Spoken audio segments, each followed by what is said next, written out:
Wherefore, Series 3, Episode 11.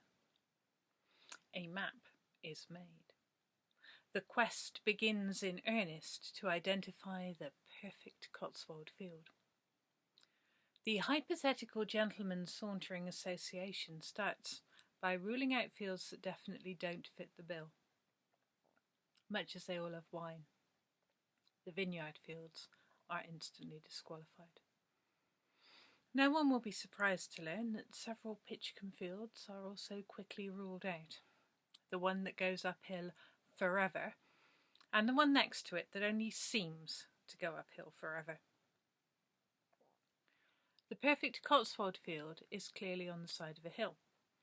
This rules out a few hilltop locations. There aren't that many flat fields at the bottoms of the disputed number of valleys.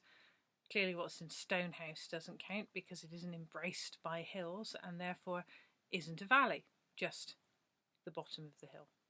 Even Martin Shearwater, who comes from Stonehouse and rather likes it, does not try to make a case for it having perfect fields in it.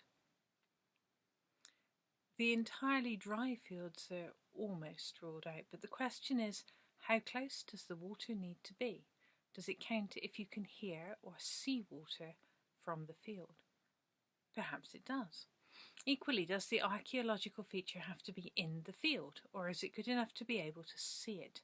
There are, it must be acknowledged, some fantastic fields in the vicinity of Haresfield Beacon from which you can see water and history. Does an actual beechwood at the edge score more points than a mere beech hedge? It's a conundrum.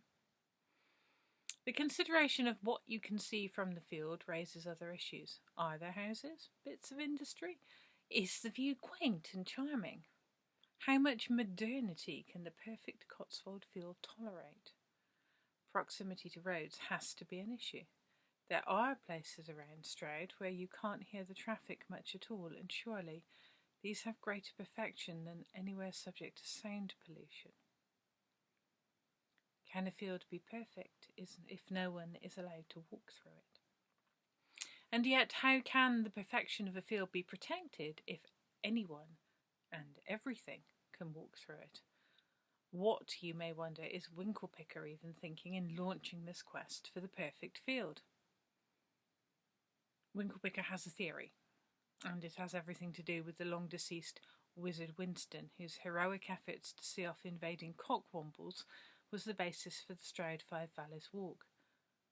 Winklepicker thinks that Ditchley Yat is not the only hidden valley. The others she suspects of existing are small and numerous. She is fairly sure that she has wandered into a few of them, although not recently. Winklepicker was never much of a walker, but there have been some very curious picnics in her history. These small valleys definitely don't count towards your 5 or 6 valleys. Many of them don't have names and aren't as dramatic and myth-inducing as Ditchley Yat. They are probably just small, shy folds in the landscape that would rather prefer it if people left them alone. They hide. Footpaths go around them, but there is no discernible way into them. Sometimes they are only ever glimpsed from afar. It is not something Winklepicker has really gone into in any great depth, but it was a passion of her predecessor, and she feels some loyalty there, and some guilt about not having taken this work forward before.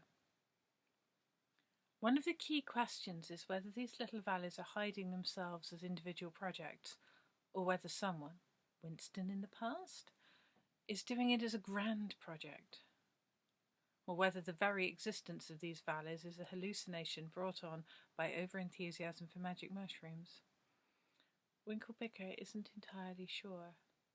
Her feeling is that the valleys exist, and she has some awareness of the weirdness going on in Painswick, and now she has hypothetical gentlemen who can be sent out to look at things and take photos.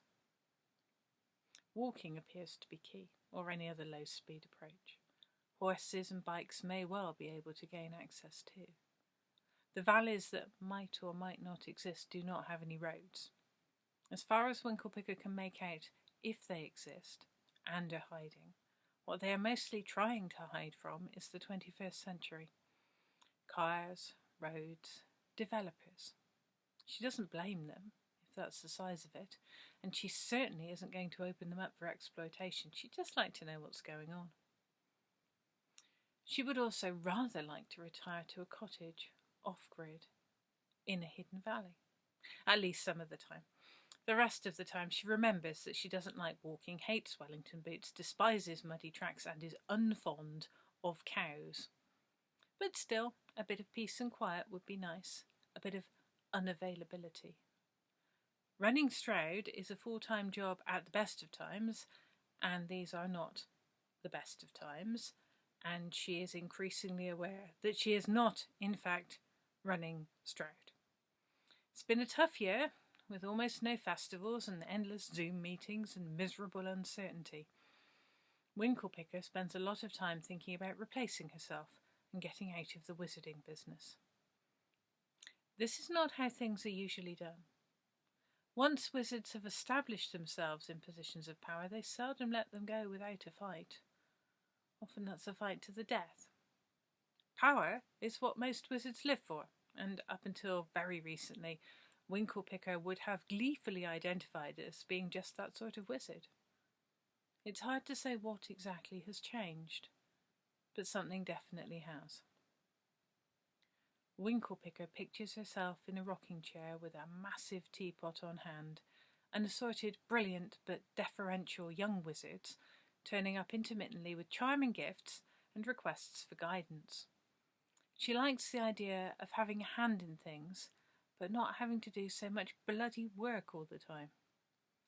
Perhaps out there somewhere is a hidden valley with a perfect cottage in it, and a spring, and a very short walk to the shops. It's certainly worth sending a few chaps out scouting for, at any rate, and they do seem to be having a lot of fun with the quest for the perfect field.